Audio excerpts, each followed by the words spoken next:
जय हिंद साथियों। आज के इस वीडियो से हम शुरुआत करेंगे पॉलिटी की। और ये पॉलिटी की जो है पहली क्लास होने वाली है। और आज का जो डिस्कशन है वो आपके ऐतिहासिक पृष्ठभूमि के अंतर्गत कंपनी के शासन पर होने वाला है। कहने का मतलब है कि वर्तमान में जो भारत का सबसे लंबा लिखित संविधान किसके पास है? भारत के पास है ना, भारत का है।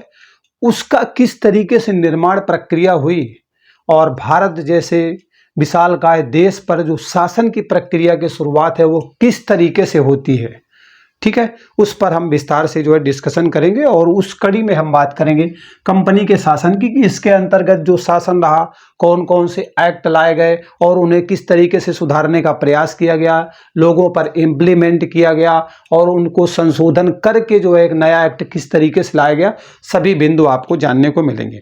मतलब कहने का है कि 1773 का रेगुलेटिंग एक्ट भी जानेंगे, उसकी विशेषताओं को भी जानेंगे, 1784 का पिट्स इंडिया एक्ट भी हम जानेंगे, 1833 का जो चार्टर अधिनियम है उसे भी विस्तार से हम डिस्कस करेंगे, क्योंकि बहुत सारी बातें हैं जो प्रश्न आपकी परीक्षा में बनते हैं। चलिए शुरुआत करते हैं।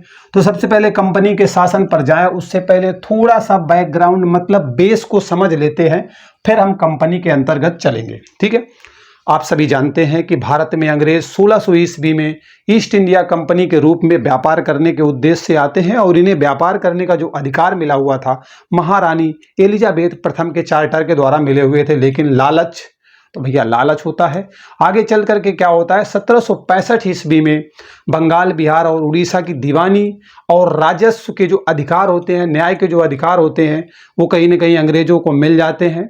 और इसके बाद क्या होता है, भारत में जो उनके क्षेत्रीय शक्ति बनने की प्रक्रिया है वो यहीं से शुरू हो जाती है, क्योंकि वो अपने आप को राजा बाबू समझने लगते हैं और धीरे धीरे जो शासन प्रक्रिया की शुरुआत है कहीं ना कहीं जो है अर्थात क्षेत्रीय शक्ति बनने की शुरुआत अंग्रेजों की शुरू हो जाती है। इसके बाद 1858 वाला सिपाही विद्रोह होता है, आप सभी जानते हैं। हालांकि उतना सफल नहीं हो पाया, लेकिन फिर भी है ना, बहुत सारे हमारे जो है देशभक्तों ने अपनी जान को गंवाया। आगे चल करके क्या होता है कि जब 1858 वाला सिपाही विद्रोह होता है तो उसके बाद जो ब्रिटिश ताज था, जो ब्रिटिश क्राउन था, वो कंपनी का जो पूरा शासन है ना अपने हाथ में ले लेता है और बोलता है अब तुम्हारा शासन नहीं चलेगा, अब हम अपने हिसाब से शासन चलाएंगे। किस तरीके से नियम बनाना है, क्या करना है, सारी बातें क्या क्या हैं, वो यहाँ से जो है शुरुआत हो जाती है। अब अगर बात करें कंपनी के शासन की, तो बेटा जो कंपनी का शासन है वो कब तक चलता है, तो 1773 से लेकर के आपके 1858 तक चलता है। लेकिन जो ताज का शासन है वो 1858 से शुरू होता है और भारत की स्वतंत्रता तक 1947 तक चलता रहता है। किसका? ताज का शासन 15 अगस्त 1947 तक चलता है, ठीक है। अब क्या होता है, भारत को स्वतंत्रता मिल गई। अभी बेस बता रहा हूं मैं आपको संविधान निर्माण का, ठीक है। अब 1947 में भारत को स्वतंत्रता मिल गई, तो अब एक संविधान की आवश्यकता महसूस हुई। तो उसके लिए क्या किया गया, संविधान सभा का गठन, हालांकि 1946 में पहले ही किया जा चुका था, ठीक है। 1946 में संविधान सभा का गठन भी किया जा चुका था। और आप जानते हो कि एक बड़ा सा संविधान बनकर के तैयार हुआ, जो कि 26 जनवरी 1950 को लागू भी हुआ। मतलब 26 जनवरी 1950 को हमारा संविधान लागू हुआ और इसीलिए 26 जनवरी को हम क्या मनाते हैं, गणतंत्र दिवस के रूप में जो है प्रतिवर्ष मनाते हैं। ये बातें भैया समझ में आ गई। तो गणतंत्र दिवस आपने मना लिया, मतलब 26 जनवरी 1950 तक हम बेसिक लेवल पर पहुंच चुके हैं। अब हमारी जो शुरुआत है ना बच्चों, वो कंपनी के शासन से होने वाली है। अर्थात 1773 के रेगुलेटिंग एक्ट से लेकर के हम आपके जो स्वतंत्रता संग्राम हुआ था वहां तक का डिस्कशन देखेंगे, ठीक है। तो चलिए सबसे पहले जो है इस कड़ी में बढ़ते हुए आगे हम 1773 का रेगुलेटिंग एक्ट देखते हैं। तो पहला वाला कौन सा है, 1773 का रेगुलेटिंग एक्ट। कौन सा है, 1773 का रेगुलेटिंग एक्ट, इस पर हम बात करते हैं, ठीक है। 1773 3 है, चलो अच्छा सही कर देता हूँ, नहीं दिखेगा नहीं, ठीक है। चलिए इस एक्ट में क्या था भाई, भारत में ईस्ट इंडिया कंपनी के जो कार्य थे उनको नियमित करना, उनको नियंत्रित करना, इस दिशा में ये जो एक्ट था ना ब्रिटिश सरकार द्वारा उठाया गया एक बेहतर कदम में से साबित होता है। इस एक्ट के द्वारा पहली बार कंपनी के जो प्रशासनिक और राजनीतिक कार्य हैं उनको मान्यता दे दी जाती है। बोले अब तुम शासन करो, क्योंकि लग रहा है कि तुम बेहतर तरीके से शासन भारत में चला सकते हो। तो कहीं ना कहीं 1773 के एक्ट के द्वारा क्या किया गया, तो बेटा ब्रिटिश सरकार के द्वारा बोल दिया गया अंग्रेजों को कि कंपनी जो आप प्रशासनिक कार्य राजनीतिक कार्य कर रहे हो ना, वो सब मान्य है, वो आप अपने हिसाब से चलाओ। तो इस तरीके से क्या होता है, भारत में केंद्रीय प्रशासन की शुरुआत हो जाती है। मतलब इस एक्ट के द्वारा क्या होता है, भारत में केंद्रीय प्रशासन की शुरुआत हो जाती है। ठीक है, केंद्रीय प्रशासन की शुरुआत देखने को मिलती है। ठीक है, इतनी खराब राइटिंग है नहीं, जल्दी जल्दी लिखने की वजह से है। ठीक है, अच्छी भी है पर उतनी अच्छी नहीं है। ठीक है, तो ये बात आपको समझ में आ गई। अब देखिए इसकी विशेषताएं क्या हैं, उस पर भी बात कर लेते हैं। मतलब कहीं ना कहीं केंद्रीय प्रशासन की शुरुआत तो भारत में हो गई।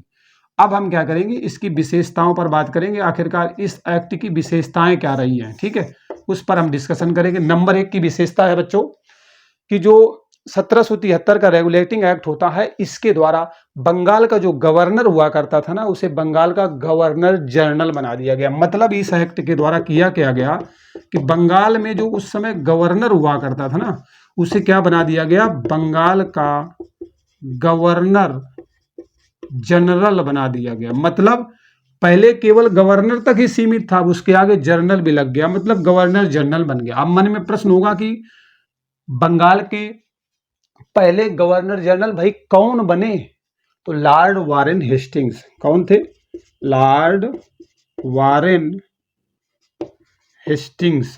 ठीक है, हेस्टिंग्स, लॉर्ड वारेन हेस्टिंग्स जो थे वो बंगाल के पहले गवर्नर जनरल बनते हैं, पहले फर्स्ट नंबर के। पूछा जाता है प्रश्न अक्सर परीक्षा में।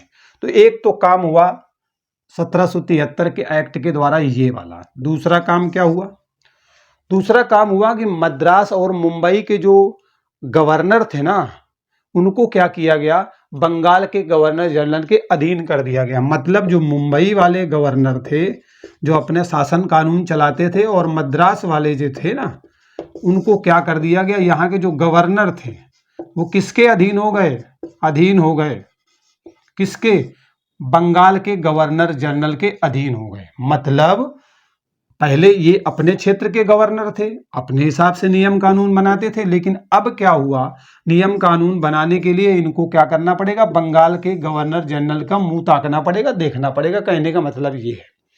इस अधिनियम के द्वारा और क्या किया गया, कलकत्ता में जो है एक उच्च न्यायालय की स्थापना भी की गई। ठीक है, कलकत्ता, कोलकाता जो आपका वर्तमान में है ना, पहले इसे कलकत्ता बोला जाता था।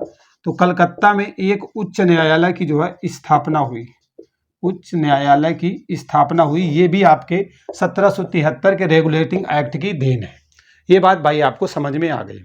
इसके बाद क्या होता है, कुछ कमियां होती हैं भाई। देखो कोई भी एक्ट आएगा तो अपने आप में पूर्ण तो होता नहीं है, कुछ न कुछ कमियां तो भाई होती हैं। तो कुछ कमियां इसमें भी थी। मतलब जो 1773 का जो रेगुलेटिंग एक्ट था, इसकी कमी को दूर करने के लिए, ठीक है, इसकी कमी क्या मतलब, इनकी जो कमियां थी उन्हें दूर करने के लिए एक संशोधित एक्ट लाया गया। ठीक है, एक संशोधित एक्ट लाया गया। कब, आपके 1781 में। मतलब 1773 का जो रेगुलेटिंग एक्ट था, इसमें जो कमियां रह गई थी उनको दूर करने के लिए क्या किया गया, 1781 में एक संशोधित एक्ट लाया गया, जिसका नाम क्या था, एक्ट ऑफ सेटलमेंट। मतलब एक्ट ऑफ सेटलमेंट लाया गया। ठीक है, एक्ट ऑफ सेटलमेंट। सेटलमेंट से तो बेटा आप सभी परिचित हो, फटाफट मामले को सेटलमेंट कर लेते हो। ठीक है, सुलझा लेते हो। तो ये 1773 के रेगुलेटिंग एक्ट की जो कमियां हो गई उनको दूर करने के लिए एक संशोधित एक्ट लाया गया, और उसका नाम क्या था, एक्ट ऑफ सेटलमेंट। कब लाया गया, 1781 में। ठीक, ये बात भैया समझ में आ गई आपको। अब हम आगे बढ़ते हैं और पिट्स इंडिया एक्ट की जो है बातें करते हैं। तो इसे मैं मिटा देता हूं। तो इस एक्ट में आपने बहुत कुछ जाना। क्या जाना आपने, एक तो बंगाल का जो गवर्नर था उसे गवर्नर जनरल बना दिया गया, पहली बात। दूसरा, मद्रास और मुंबई वाले जो थे वो बेचारे बंगाल के अधीन हो गए। और तीसरा, कलकत्ता में आपके उच्च न्यायालय की स्थापना हो गई। अब हम बात करेंगे जो आपका पिट्स इंडिया एक्ट है 1784। मतलब 1784 का पिट्स इंडिया एक्ट, क्या नाम था, पिट्स इंडिया एक्ट। ठीक है, पिट्स इंडिया एक्ट, इस पर बात कर लेते हैं भाई। इसकी ऐसी क्या विशेषताएं थी? ये आपकी जो 1781 वाला एक्ट ऑफ सेटलमेंट है ना, उसके बाद में आया था 1784, क्योंकि 81 के बाद ही तो 84 आएगा। अब इसकी विशेषताओं पर हम बात कर लेते हैं, इसकी क्या विशेषताएं रही इस एक्ट की। ठीक है, विशेषताएं, इस एक्ट की क्या विशेषताएं थी भाई? पहले नंबर की विशेषता देखो क्या है। इस अधिनियम द्वारा कंपनी के जो राजनीतिक थे, मतलब राजनीति वाले जो काम थे उनको, और जो वाणिज्य वाले काम थे उनको, दोनों को अलग अलग कर दिया गया। मतलब राजनैतिक और वाणिज्यिक कार्य अलग थलग कर दिए गए। मतलब राजनैतिक कार्य अलग और वाणिज्यिक जो कार्य थे ना, वाणिज्यिक कार्य अलग, और ये किसके थे? कंपनी के। मतलब कंपनी के जो राजनीतिक थे और जो वाणिज्यिक कार्य थे उनको अलग अलग कर दिया गया कि भैया ये विभाग ये संभालेगा, ये विभाग ये संभालेगा। समझ में आया? चलो, दूसरा पॉइंट क्या है, मतलब दूसरी विशेषता आपके 1784 के पिट्स इंडिया एक्ट की क्या रहती है? वो रहती है कि राजनीतिक मामलों का जो प्रबंधन करना है ना, एक नियंत्रण बोर्ड बना दिया गया। मतलब जो राजनीतिक मामले थे इनका प्रबंधन कैसे किया जाएगा, इसके लिए एक क्या किया गया? बोर्ड बना दिया गया। उस बोर्ड का नाम क्या था? नियंत्रण बोर्ड, है ना। एक नियंत्रण बोर्ड मतलब कंट्रोल बोर्ड बना दिया गया। नियंत्रण मतलब कंट्रोल तो होता है, तो एक कंट्रोल बोर्ड बना दिया गया। ठीक है, कंट्रोल बोर्ड बना दिया गया। और वो क्या करेगा? जो राजनीतिक मामले होते हैं ना, उनका प्रबंधन किस तरीके से करना है, क्या व्यवस्था करनी है, कहाँ पे क्या करना है, क्या नहीं करना, ये सारा का सारा जो फैसला है ना, ये कंट्रोल बोर्ड करेगा, नियंत्रण बोर्ड करेगा। राजनीतिक मामलों को संभालने के लिए बना दिया गया। इस एक्ट में ये भी हुआ। दूसरी बात, ये जो कंट्रोल बोर्ड था ना, इसकी शक्ति क्या थी, इसे भी तो समझ लो। ब्रिटिश नियंत्रण में आने वाला भारत के जो सभी लोग थे और जो भी पैसे वैसे वाले राजस्व वाली जो गतिविधियां थी ना, सबको नियंत्रित करने का काम यही कंट्रोल बोर्ड करता था। मतलब तीसरा पॉइंट क्या है कि भारत के जो सभी नागरिक भी, और उसके बाद राजस्व वाले अधिकार है। ठीक है, राजस्व वाले जितने भैया गतिविधियां हैं, पैसा वैसा कमाने वाली, ठीक है, गतिविधियां जितनी थी, ये सब का जो कंट्रोल है, सबका क्या है? कंट्रोल किसके हाथ में चला गया? नियंत्रण बोर्ड के हाथ में चला गया। इस कंट्रोल बोर्ड के हाथ में चला गया। ये भी काम हुआ है इस एक्ट में। अब आपके मन में प्रश्न होगा कि ये तो चलो हो गया, और कोई विशेष बात थी क्या जिसके कारण एक चर्चा में रहा? तो हाँ, इसके दो और कारण थे चर्चा में रहने के। इसके जो है, इधर ही लिख देता हूं, मिटा दूं यहाँ पे। ठीक है, इसके दो कारण थे चर्चा में रहने के। इसके चर्चा में रहने के दो कारण थे। पहला वाला कारण था, पता क्या? भारत में कंपनी के अधीन जो क्षेत्र है उन्हें पहली बार क्या बोला गया? ब्रिटिश आधिपत्य का क्षेत्र बोल दिया गया। मतलब ब्रिटिश आधिपत्य का क्षेत्र बोला गया। ठीक है, आधिपत्य का क्षेत्र बोल दिया गया। किस क्षेत्र को? जहां जहां पे अंग्रेज शासन चला रहे थे। पहली बार ऐसा हुआ था। नहीं, अभी तक शासन तो चला रहे थे, लेकिन ये हमारा है ऐसा नहीं किसी ने बोला। लेकिन 1784 के पिट्स इंडिया एक्ट द्वारा ये भी बोल दिया गया, और ये इसी कारण चर्चा में भी ये एक्ट रहता है कि जो जहां पर ब्रिटिश लोग शासन कर रहे हैं वो पूरा का पूरा ब्रिटिश आधिपत्य का क्षेत्र माना जाएगा। ये बोल दिया इस एक्ट ने। अब बोला क्या? इसमें लिख के आया था भाई, एक्ट बन के आएगा, बोलेगा थोड़ी ना। मतलब इसमें ये लिखा था। दूसरा क्या था कि ब्रिटिश सरकार को भारत में कंपनी के कार्य और इसके प्रशासन का पूर्ण नियंत्रण दे दिया गया। मतलब ब्रिटिश सरकार के हाथों में रिमोट पहुंच गया। मतलब भारत में जो कंपनी के कार्य है ना, जितने कंपनी के कार्य, उनका नियंत्रण, उनका प्रबंधन, ये सब पूरा कौन देखेगा? ये भैया देखेगी ब्रिटिश सरकार। ब्रिटिश सरकार। मतलब ये चर्चा में रहने के दो कारण, जहां जहां अंग्रेज शासन करते हैं उसे ब्रिटिश आधिपत्य का क्षेत्र बोला गया। कंपनी के जो सारे के सारे कार्य हैं उन पे जो कंट्रोल करने का काम कौन करेगा? ब्रिटिश सरकार। मतलब डायरेक्ट नहीं, लेकिन इनडायरेक्ट काम शुरू हो गया है शासन प्रक्रिया का। तो ये बात आपको समझ में आ गई। ठीक है, अब हम बात कर लेते हैं अगले एक्ट की। उसका नाम है 1833 का चार्टर अधिनियम। तो ये 1784 वाला मामला बेटा समझ में आ गया होगा। ठीक है, महत्वपूर्ण है, आपकी परीक्षा में पूछ लिया जाता है। चलो, अब हम बात करते हैं 1833 का चार्टर एक्ट। 1833 का चार्टर एक्ट। इस पर बात कर लेते हैं भाई। ठीक है, एक्ट को अधिनियम भी बोलते हैं। बेटा ये जो एक्ट था ना, ये केंद्रीकरण की दिशा में पहला कदम था। मतलब भारत का जो केंद्रीकरण था ना, इसकी कहीं ना कहीं शुरुआत हो चुकी थी। मील का पत्थर था 1833 का चार्टर एक्ट, भारत के केंद्रीकरण की शुरुआत ठीक ठाक हो गई थी और निर्णायक कदम था ये। ठीक है, अब इसकी विशेषताओं पर बात कर लेते हैं। क्या विशेषताएं थी इस एक्ट में, किन बातों को शामिल किया गया, किन किन लोगों को शामिल किया गया, सब कुछ जानेंगे। बेटा ये जो एक्ट था ना 1833 चार्टर वाला, बंगाल के गवर्नर जनरल को भारत का गवर्नर जनरल बना दिया। लो, अभी तक क्या था कि बंगाल का जो गवर्नर था ना, वो गवर्नर जनरल ही बनाया गया था। अब जो बंगाल वाला था ना, पूरे भारत का गवर्नर जनरल बन गया। आप बताओ मुंबई मद्रास वालों का क्या होगा। ठीक है, तो इसमें क्या होता है, जो बंगाल का गवर्नर जनरल था, ठीक है, गवर्नर जनरल, उसे पूरे भारत का गवर्नर, ठीक है, गवर्नर जनरल बना दिया गया। मतलब जो केवल बंगाली संभालता था, अब वो पूरे भारत को संभालेगा। कहने का मतलब ये है। अब एक प्रश्न यहाँ पे बन जाएगा आपके दिमाग में कि भारत का पहला गवर्नर जनरल कौन था भारत का, तो इसका आंसर निकलेगा बेटा लॉर्ड विलियम बेंटिक। क्या नाम था? Lord William Bentinck. ठीक है, ये भारत के जो है पहले गवर्नर जनरल बनते हैं।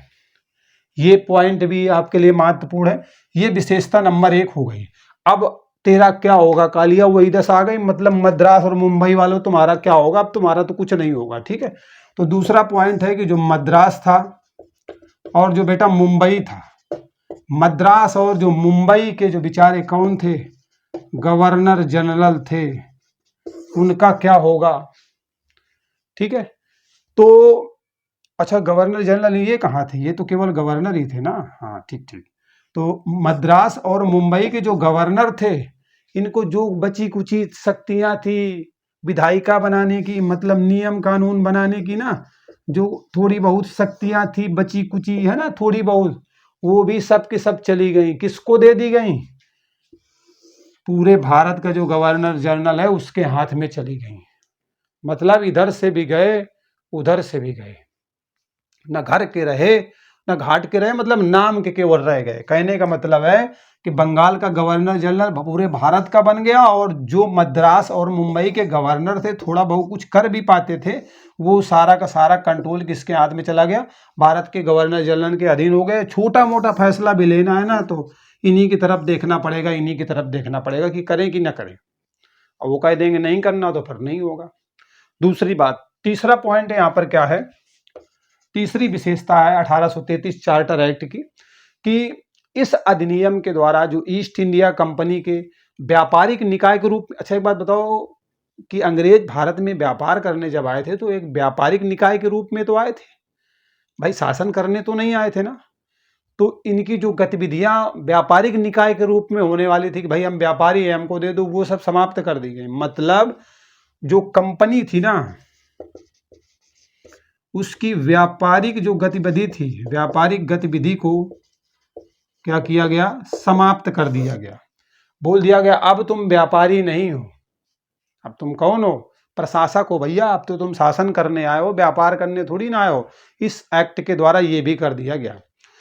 अगला पॉइंट है इसी में, चौथे नंबर वाला पॉइंट है कि इस एक्ट के द्वारा पहली बार भारतीय जो केंद्रीय परिषद थी ना, केंद्रीय विधान परिषद जो थी, उसमें स्थानीय प्रतिनिधित्व की बात की गई। मतलब स्थानीय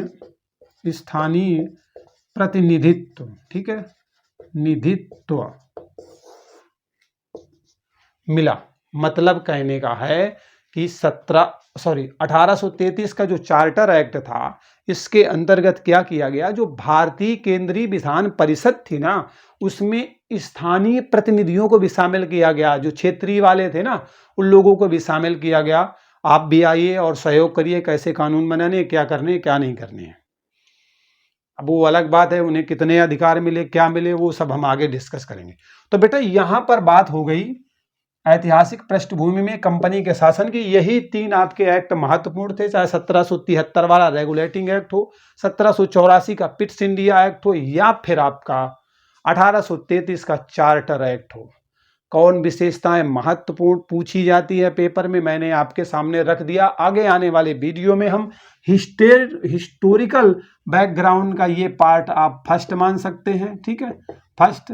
अगले वाले में हम पार्ट सेकंड में जो है आगे का डिस्कशन करेंगे और उसमें हम बेटा ताज का शासन की बात करेंगे। ताज का जो शासन था वो किस तरीके से रहा 1858 से लेकर के भारत की स्वतंत्रता अर्थात 15 अगस्त 1947 तक चलता है, उस पर कंप्लीट डिस्कशन करेंगे। और उसमें सबसे बड़ी बात पता है क्या है, 1935 का जो अधिनियम है ना, बहुत कमाल का होगा हमारे संविधान के लिए, क्योंकि बहुत सारे जो नियम कानून सारी चीजें उनको हमने यहीं से ले रखा है। तो बंदे की मेहनत। और ये वीडियो कैसा लगा कमेंट करके जरूर बताइएगा। मोटिवेशन बढ़ाने के लिए लाइक जरूर करें और अपने विचार जरूर साझा करें। भाई अपने परिवार के साथ जुड़े हुए हो तो अपने विचार रखना जरूरी है ना। बाइलिंगुअल होना चाहिए, मतलब दोनों में आदान प्रदान विचारों का होना चाहिए। ठीक है, चलिए मिलते हैं एक नए वीडियो में एक नए अपडेट के साथ। तब तक के लिए बाय बाय, टेक केयर, जय हिंद।